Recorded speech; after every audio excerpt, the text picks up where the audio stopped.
Elon स्कीनोट story series में आज हम डिस्कस करेंगे एक ऐसे पर्सन की स्टोरी को जो कि बिल्कुल किस तरीके का था, क्वारलसम, पिटिस, है ना, चिड़चिड़ा सा, झगड़ालू, जरा सा कॉन्ट्राडिक्शन होने पे एक्साइटेड हो जाने वाला, लेकिन मेंटल एग्जॉर्शन से उसको आराम मिलता था, मानसिक काम करने से आराम मिलता था। तो इस तरीके की पर्सन की कहानी हम देख रहे हैं, जिसका चेहरा एकदम फ्लस्ड रहता था, है ना। तो ज़रा सा पेन होने के बाद उसमें फ्लसेस हो जाता था, एकदम रेड फेस हो जाता था, फिर अचानक से पेलनेस आ जाना, है ना। तो इस तरीके की सेंग्यूइन टेम्परामेंट वाले पर्सन की स्टोरी की बात कर रहे हैं। इस पर्सन को एक बार क्या हुआ, कफ हुआ था। तो वो क्या दिन में होता था, खांसी उसको दिन में आती थी। देन उसके बाद उसको क्या होता था कि उसको रिलीफ किससे मिलता था, इस तरह की खांसी में लाइंग डाउन से रिलीफ मिल जाता था, है ना। और ईटिंग से इसको रिलीफ मिलता था। उससे पूछा गया कि उसने बताया कि हेडेक भी होता है। हेडेक कैसा होता है, तो हेडेक उसने बताया कि हैमर जैसे मारते हैं ना, तो हैमरिंग टाइप का हेडेक होता है। तो ये उसने बताया। और ये जो है, इसमें हेडेक के साथ में उसको अवर्जन था, है ना।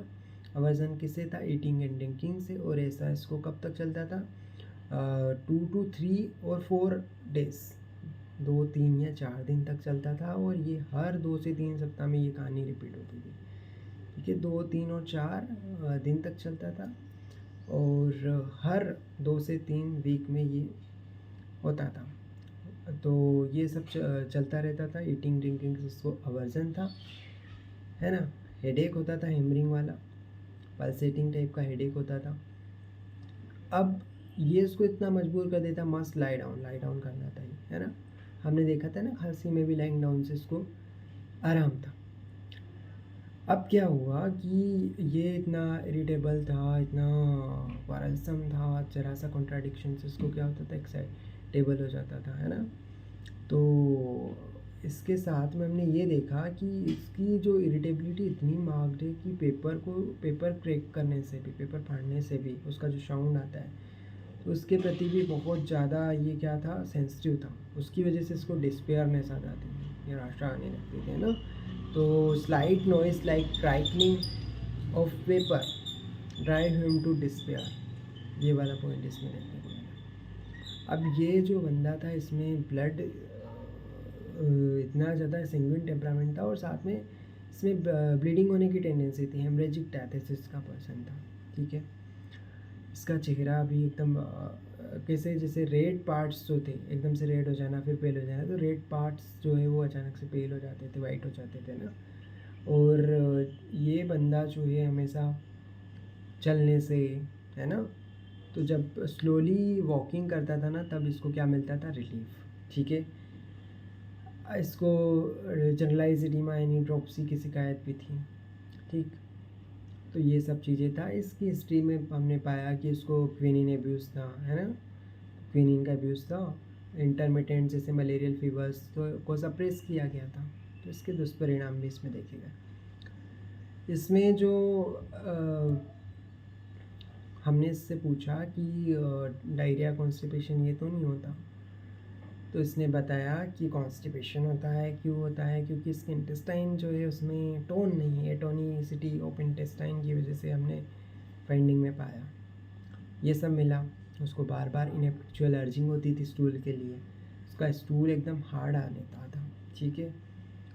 और ये जो कॉन्स्टिपेशन है ना, इसके बाद इसको क्या होता था, बेकएक होता था, ठीक।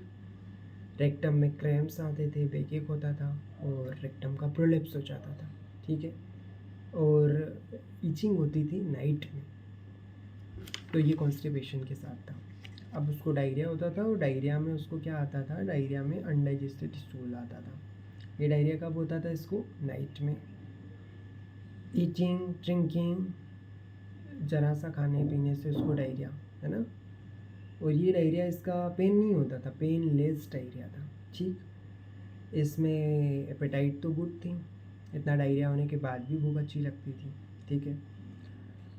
अब इसमें क्या, मिडनाइट में इसको वॉमिटिंग की शिकायत थी।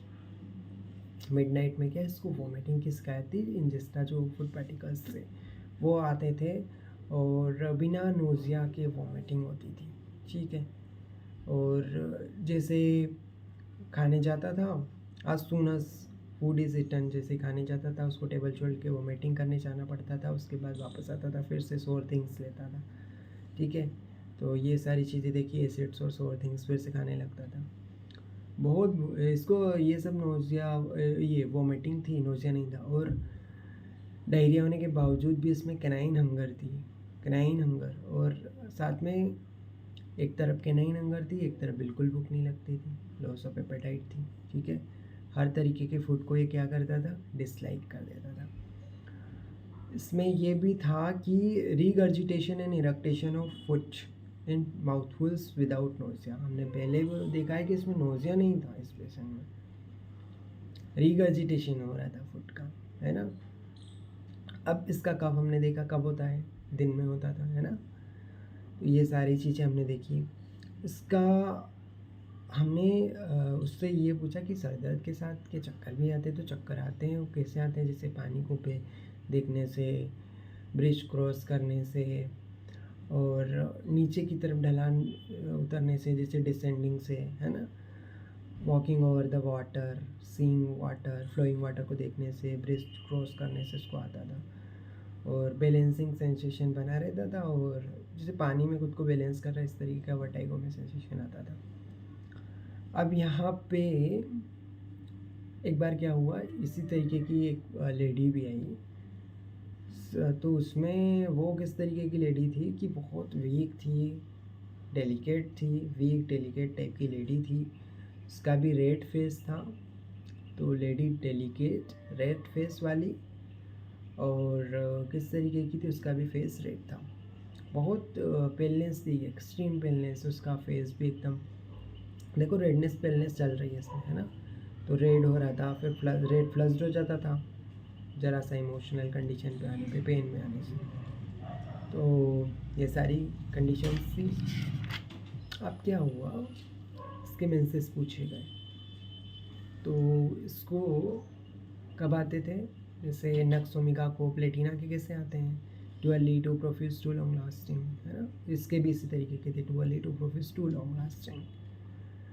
अब इसके इंटरमीडिएट टाइप के थे, हर 2-3 दिन में, 2 to 3 days, और and then returns, 2 to 3 days तक रहे और फिर से रिटर्न आ जाना। फ्लो इसका पेल, वाटरी, डेबिलेटिंग टाइप का था, ठीक है। तो too early too profuse too long lasting with fiery red face. और मेंसेस में एक चीज़ इसमें पिक्यूलियर थी कि इसके कानों में रिंगिंग होता था, रिंगिंग साउंड आता था। ये सारी चीज़ें देखी इस लेडी में, और उसने लेडी ने बताया कि सारे ये जो मेंसेस वाली प्रॉब्लम्स है, चाहे फेस वाली है या वो लड़के का जो कफ था, ये सब समस्या उसकी नाइट में एग्रावेट हो जाती थी, है ना। जब स्पेशली वो सिटिंग स्टिल पोजीशन में था तब। पर उसको रिलीफ कब मिल जाता था, उसको रिलीफ मिल जाता था समर में, ठीक है। थोड़ा वॉकिंग करता था, स्लोली वॉकिंग से उसको रिलीफ मिल जाता था। तो ये कंडीशंस थी। इसको कहानी को हम समराइज़ करते हैं कि उस लड़के को क्या क्या शिकायत थी। उसको कफ था और वो लाइंग डाउन से, ठीक है, लाइंग डाउन से उसको रिलीफ मिल रहा था। और कैसे रिलीफ मिल रहा था उसको कफ में, उसको रिलीफ था ईटिंग से, ठीक है। और कफ दिन में होता था। उसको क्या था, कॉन्स्टिपेशन था, ठीक है। कॉन्स्टिपेशन के साथ एनस में इचिंग थी, है ना। इसके अलावा कॉन्स्टिपेशन के बाद बेकेक होता था, है ना। बेकेक के अलावा उसको क्या होता था, क्रैम्पिंग पेन होता था, जो उसका रेक्टम था वो प्रोलैप्स हो जाता था। इंटेस्टाइन की एटोनिसिटी की वजह से उसको कॉन्स्टिपेशन होता था, है ना। स्टूल इसका हार्ड आता था, बहुत डिफ़िकल्टी होती थी, डायरिया भी हो रहा था। डायरिया कैसा था, अनडाइजेस्टेड स्टूल आते थे, डायरिया रात में होता था, और जैसे ईटिंग के लिए जाता था, ड्रिंकिंग करता था, तब इस तरीके का डायरिया आता था। पर डायरिया पेनलेस था, एपेटाइटिस दौरान गुड थे, वॉमिटिंग होती थी बट नोशिया नहीं था, फ्यू केनाइन हंगर थी, और एक तरफ लॉस ऑफ एपेटाइट भी थी, extreme dislike of all kind of foods. Then regurgitation इन भी देखने को मिला हमें, है ना। सारा खाना ऊपर आ जाता था, जैसे खाने के लिए जाता था तो वॉमिटिंग हो जाती थी, फिर वापस से सिटिंग करता था और फिर वो एसिड्स लेता था, सो थिंग्स खाता था।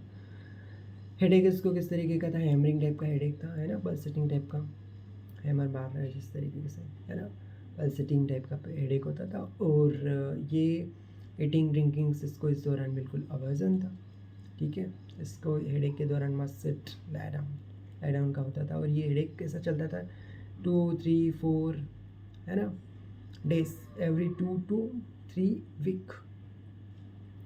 और रेडनेस पेलनेस ये सारी चीज़ें चल रही थी। मेंसेस उस लेडी के कैसे थे, too early too profuse too long lasting थे, है ना, बट पेल थे, कैरेक्टर पेल था, और 2 to 3 डेज रहते थे, और उसके बाद इंटरमीडिएट टाइप के थे, और देन रिटर्न हो जाता था फ्लो पे, पेल, वाटरी, डेबिलिटी, ये सब चीज़ें थी। लेडी किस तरीके की थी, वीक थी, है ना, और डेलिकेट टाइप की थी, वीक थी, रेड फेस था उसका, है ना, एक्सट्रीम पेलनेस थी फेस पे, है ना, पर जरा सा पेन होने की वजह से क्या होता था, रेडनेस आ जाती थी, फ्लश फेस हो जाता था। इसके अलावा जो पर्सन था क्वारल्सन था, पिटिस, इरिटेबल, है ना, जरा सा कॉन्ट्राडिक्शन, उसको क्या होता था, लीस्ट कॉन्ट्राडिक्शन की वजह से उसको एंगर आने लगता था, बट मेंटल एग्जॉशन से रिलीव होता था, है ना। और इरिटेबिलिटी थी, इतनी इरिटेबिलिटी की स्लाइट नॉइज़ के प्रति भी, जैसे क्रैकलिंग ऑफ पेपर से भी उसको क्या आने लगता था, ग्रेट डिस्पेयर। तो ये फेरममेट की कहानी थी, फेरममेट की पर्सन की स्टोरी थी।